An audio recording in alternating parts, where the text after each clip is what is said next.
Welcome to the Treat Dogs Like Dogs podcast, episode number 22. And today is going to be a little bit different, and each day after this is going to be a little bit different, at least how we are doing our recordings. Currently, due to life events, I'm no longer going to be in the office with a studio mic, but instead I will be likely on the road doing these episodes because that's when I'll have some free time, and I will be using my lavalier mic, which you can see right here. So hopefully the quality will test it this time. If I need to fix some things, the quality, I need it to be there, but I'm going to do my best for you this time. So anyway, today there's a couple things I want to go over. So as most people do know at this point, I do a lot of different social media live content. Sometimes it's spicy and debatey. Sometimes it's just conversations, right? And then I do post content as well. And one thing I do notice is kind of interesting. When I post very pretty training, just the bullshit that you're going to see everybody be able to post. Just pretty, positive reinforcement only, obedience training.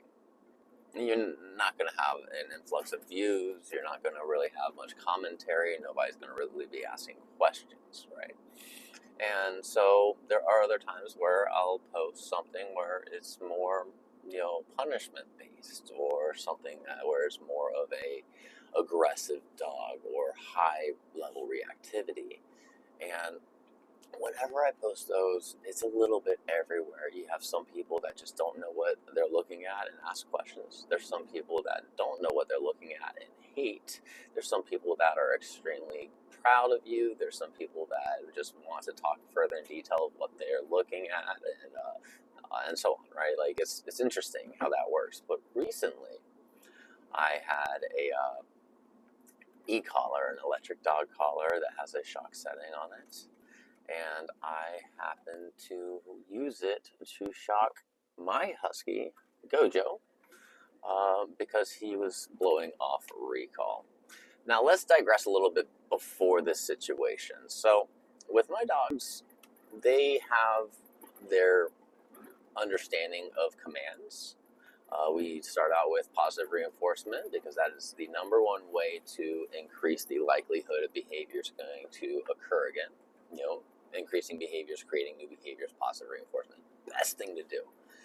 But from there, after it is fully understood by the dog, that's when I will use punishment as well as negative reinforcement with the use of some type of pressure, whether it's an e-collar, prong collar, something. So that way my dogs know that these commands have to be listened to. And then they also start understanding that if I don't listen, this doesn't feel good. If I do listen, I get rewarded, and then they can make better decisions. The reason why I do it this way is because certain commands, my dogs don't have options. They don't get to blow off things like recall, like stays, like places, things like that, because it's safety for me. And after my dogs have established very well these safety commands, then at that point I don't really have to worry about it. I don't have to really reward. I will reward whenever I have someone around at the time of me giving commands, but I don't have to reward constantly. I don't have to punish constantly. They get to be dogs. And then after a few months, 4 or 5 months, then they will start lapsing into old behaviors, old patterns of behaviors, and blowing off the recall. And right when I start seeing them kind of blowing off the recall to where I have to tell them once, then another time, and then maybe raise my voice a little bit, Gojo, come, right? Then at that point, I'm like, okay, it's time to start training again, right? And we do a day or two of training, so we solidify it again, and then we're good to go, right? So I already knew this was going to happen. I already knew that I was going to be using the C-collar, and so that's exactly what I did. I shocked him. It startled the shit out of him, and he yelped. And I posted it. And the amount of comments I got about me being a quote-unquote fake dog trainer, about me poorly using the tool or abusing the e-collar, it being too high of a setting, and so on. Let's just put it out here. It was a Busenik e-collar, and I had it at a setting of 12, which isn't really that high at all. I even show later the next day where I have to do it again. He doesn't yelp. He was startled. It was the first time he's felt that in a while. And yeah, it's aversive. Right? It's uncomfortable. Is it painful? I don't get to dictate that. The dog does. And his body wasn't painful. He just got startled. Nonetheless, the crazy. And as much as I try to work, the science behind learning theory and punishment, it didn't matter because the dog yelped. So I decided to go ahead and post the actual full content of the training, where 99% of it was positive reinforcement based. Silence. Just silence. Nobody wanted to comment on it, which I found pretty funny. So, with that said, I want to discuss a little bit further why I find punishment within dog training so important, right? Doesn't mean you're a compulsion trainer, right? But it does mean that you do have certain lines that are not allowed to be crossed by dogs who are opportunistic predators with knives in their mouths. So, recall is a very important one. Do you have to have your dog off leash? No. Do I want my dogs off leash? Sure. But do I have to? No. So even if I weren't to ever have my dogs off leash, leashes can break, collars can fail, right? And what am I going to do if I can't recall my dog when that happens, right?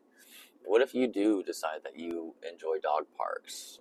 Not something I enjoy, but if you do and you want to take your dogs there, and something happens, let's say a dog fight breaks out, that's exciting for a lot of dogs. That's why you see all the dogs just jump in on it, right? What are you going to do when you can't recall your dog? Are you going to risk the injury? So that's why it's so important to me to use punishment. So, punishment. What is punishment? What do we mean by that? Are we talking about corporal punishment, hitting a dog? No, not at all. What we're referring to when it comes to punishment is we're looking at the operant conditioning side of dog training, and it just means reduction of a behavior or decreasing the likelihood of a behavior occurring. And so anything you do that can decrease the likelihood of a behavior and you actually start seeing behavioral changes is considered a punishment, right? You saying no sternly, if that stops the dog from doing stuff and repeating to do those things, you're using punishment, right? An e-collar, it can be used as punishment. It can also be used as a clicker in a way, right? You can start pairing up different stimulations, whether it's the beat vibrate or even the shock at a low setting, can be used to pair up with rewards, so that way you can communicate. When people talk about communication with an e-collar, this is what they're talking about. They're communicating, working engagements. They've paired it up like a clicker, right? A reward marker or an engagement marker. So there's other ways to use it, not just by punishment or negative reinforcement. But nonetheless, I use it as punishment and negative reinforcement. I don't like to use it as a clicker. I don't care. I'm not trying to, yell for my dogs 1,000 feet away and then them ignore me and then me have to have that paired up with another sound. Why can't I just pair up my own voice with their name? You can, and that's what I do. So the engagement comes from their name. Their names are engagement. That's what it means to them. They're paired up with good feelings, right? Ooh, my name was said. Oh, I'm excited, right? So that's what I want to see out of my dogs. Now, as far as using punishment with an e-collar, it's extremely important to time it properly and to not overuse it. If we are overusing our equipment, aversives in particular, and then you can absolutely shut a dog down. You can absolutely create learned helplessness. You should not be correcting a dog with aversives for every single little thing that you as a human feel is an infraction, right? Dogs are dogs. They're not people. They don't generalize well. They pick up patterns very well. And we have to use our aversives accordingly for the right reasons. Now, after that is timing, right? If we're not timing our punishments or even rewards correctly, we're just doing nothing but confusing the dog, right? And we don't want to confuse the dog. We want the dog to truly understand what we're talking about, all right? Or at least trying to communicate towards them. And so communication is key, and that's going to be based on the timing and the level of reward or punishment you're using, right? And that's going to be key aspects of communicating with your dog. And then consistency, so that way the pattern is clear. And it's pretty simple. If you start doing that, working through that, with a puppy all the way up to adulthood, you're going to probably be solid. Obviously, there's other nuances, environmental exposure, appropriate socialization, so on, right? But we can get to that in a different episode. But when I communicate with my dogs get to be dogs. They get to go dig holes. They get to run around. They get to do whatever the hell they want as long as they follow the small amount of rules I've set in. And I will always, even if I don't need it, I will always put an e-collar on my dogs in 3 scenarios, right? It's going to be if people are coming over, I have guests coming over. It's going to be if my dogs are outside, or if we're going into a public space. Any 3 of those situations will require them wearing an e-collar. How have I prevented them being collar-wise? Simple. They wear their e-collars a lot, and they don't get zapped a lot, right? I'm not reactive with the tool. I'm not waiting for something to happen before I put the tool on and start using it. So the dogs don't know that the tool is what creates the aversive. They just know that when they do something, that's when an aversive happens. And a lot of my training is quiet.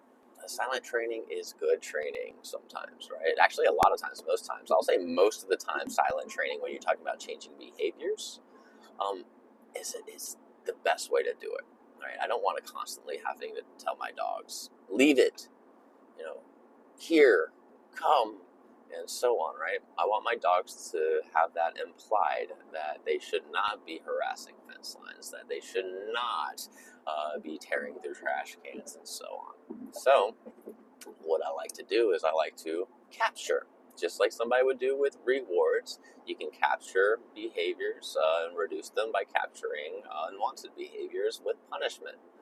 And so I will let my dogs do dog things.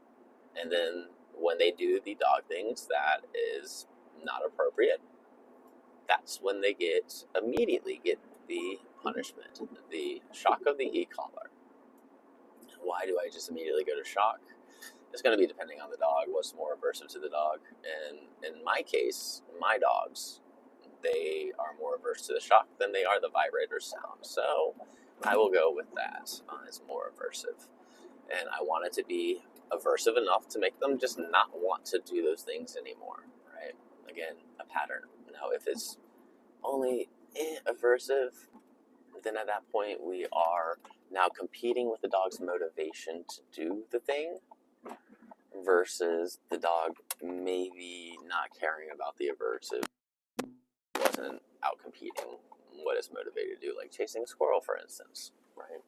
Going and attacking other prey animals, going and lunging at dogs, whatever it is, right? I'm not saying it's a fix for everything. There's obvious other ways to go about things and sometimes more effective ways. But in this case, quick unwanted behaviors, easy to fix, right? Here's an example. The dog likes to try to bolt out the door every time you open it. If that dog has that e-collar on, you have that trigger in your hand and you have it cranked up a bit, the dog tries to run out the door, they get zapped, right? They try it again, they get zapped. They try it again, they get zapped. Then they start realizing, oh, I shouldn't be just bolting out the door, right? But here's the caveat. You can also accidentally condition your dogs. You don't want to do that, right? They may have a superstitious association about outdoors because of that, right? So that's where the follow-up is important, where, okay, we're working on this, correcting this behavior, not allowed to just run out the door. However, when I allow you out the door, we're going to praise you, reward you. So the dog starts understanding outdoors is okay, it's just not on my dime. right? And that's where it really, really, really hits home, right? You got to do the follow up. It's not always just punish, punish, punish. So, quiet, just doing those things that I need to do, right? Then there's other things. Recall. Recall is going to be command based. So I'm going to create a command. They get to me, I immediately reward them. And you're going to start it on a long line normally, right? And then you're going to guide them to you. Even when you use an e-collar for recall, the easiest way to do it is put them on that long line. So when you use it, of course, they're not going to know what to do. It's a new feeling. What do I do here? So you're going to guide them to you. And if you guide them to you during that moment, they're going to start realizing that, oh, that happened, I come to you, get a reward. That happened, I come to you, get a reward. You're starting to pair things up again, right? Patterns, consistent patterns, right? And then you can start doing the recall off leash. They come to you, reward, come to you, reward, and make sure it's a party, right? And then when they don't come to you, they blow it off. This is after it's been established. They blow it off, and what do? Punish, right? But at that point, they should know that the punishment means to come to you, right? You've already established it. If they don't know that and they're running in a random direction, then you need to go back a little bit, take a step back, and you need to work through this again.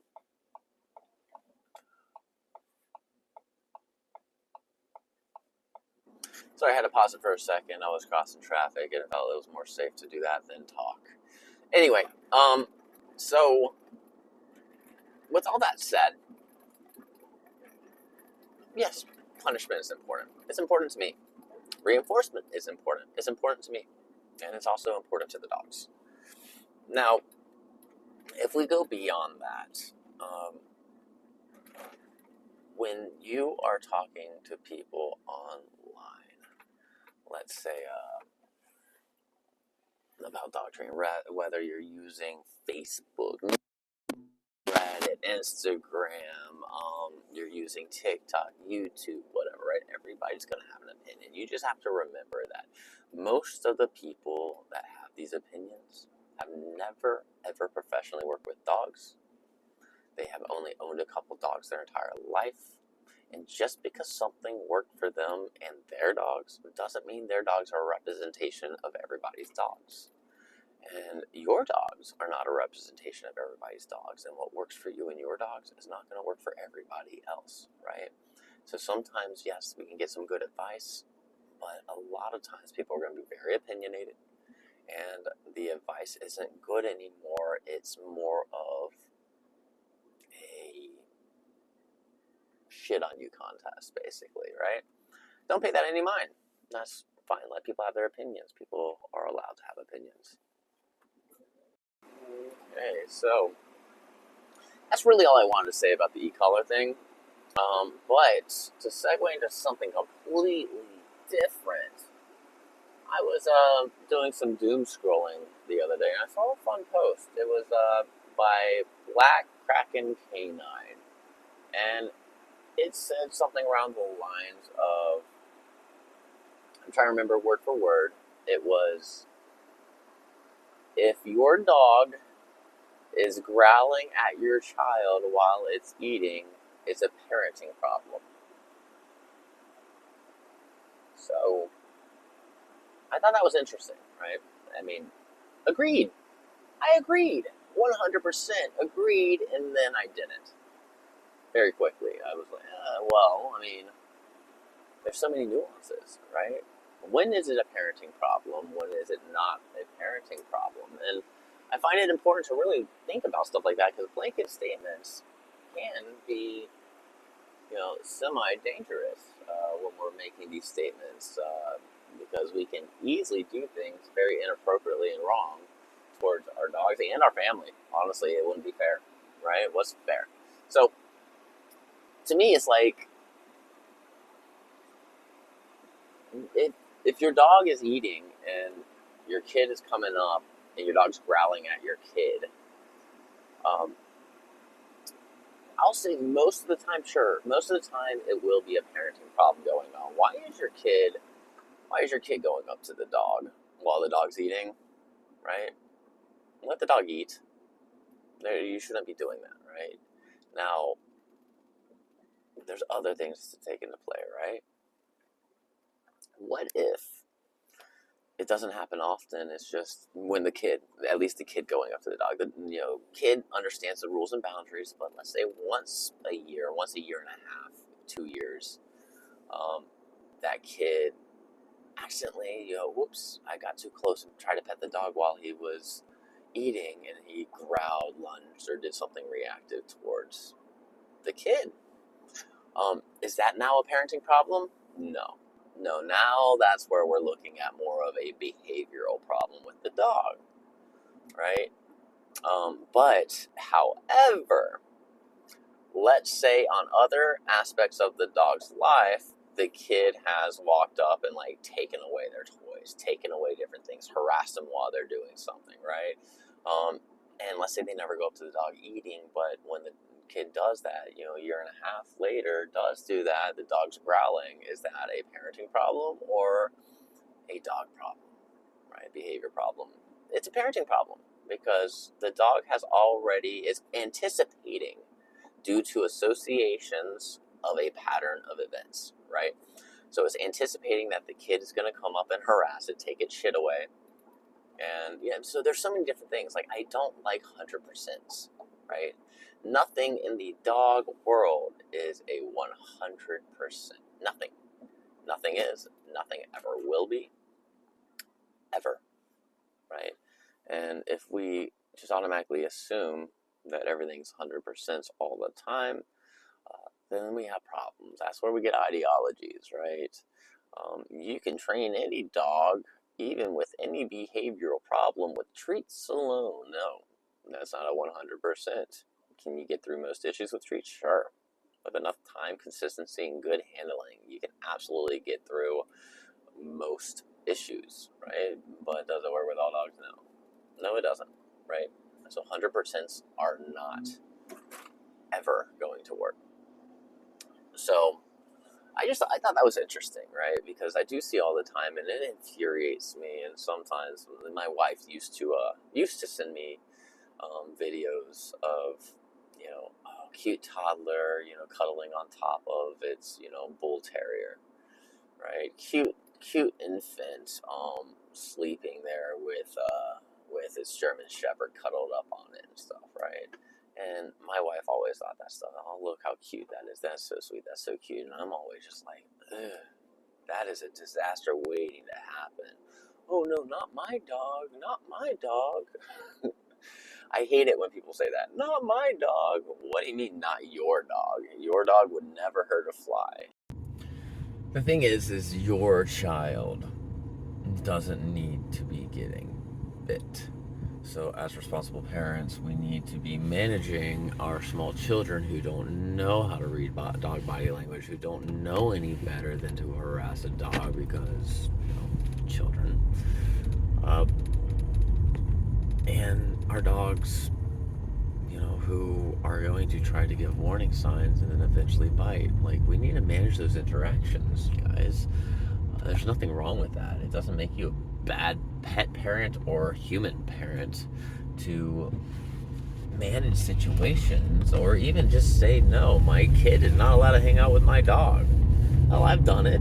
I've had times where, my daughter, you're not allowed to ever be outside playing with my dogs alone, period, because I don't trust her, right? Or at least I didn't. Up to date, I do, but I didn't before, when she was, 7, 8, 9 years old. Couldn't, right? There's been true story. There was a time, and I was livid. There was a time where the dogs were outside. My daughter was out there with them, and I looked out the window, and I happened to see her kick one of my dogs right square in the chest. And oh man, I was pissed, right? But not all kids are going to be like that, obviously, and some kids are more responsible. You as the parent needs to, figure that out for yourself. But yeah, kids do things. Kids are emotional creatures. They don't think logically through things. That's just kind of how it works. So we have to make a realization of that. Ooh, detour. We have to make a realization of that when we're allowing these interactions to happen, right? But this also isn't just a kid thing. It's also adult things. You bring friends over, right? Let's say you're having a little potluck, hang out, watch some movies or something, and, your dog is trying to decompress and do its thing. But no, we keep forcing the dog back into that space. Come on over here, say hello, get some pets, go say hey to Francine and Jim. They haven't seen you forever, Fido. Like, why do we do that? Why can't we just let our dogs walk away and go to another room and lay down? What's so difficult about that? Like, there's nothing wrong with that innately. And it should be what we want to see our dogs do. We want to see our dogs be able to have such a sound understanding of the world around them and their own stimulations that they know when enough is enough for them, and instead of being reactive, they go and decompress somewhere quiet.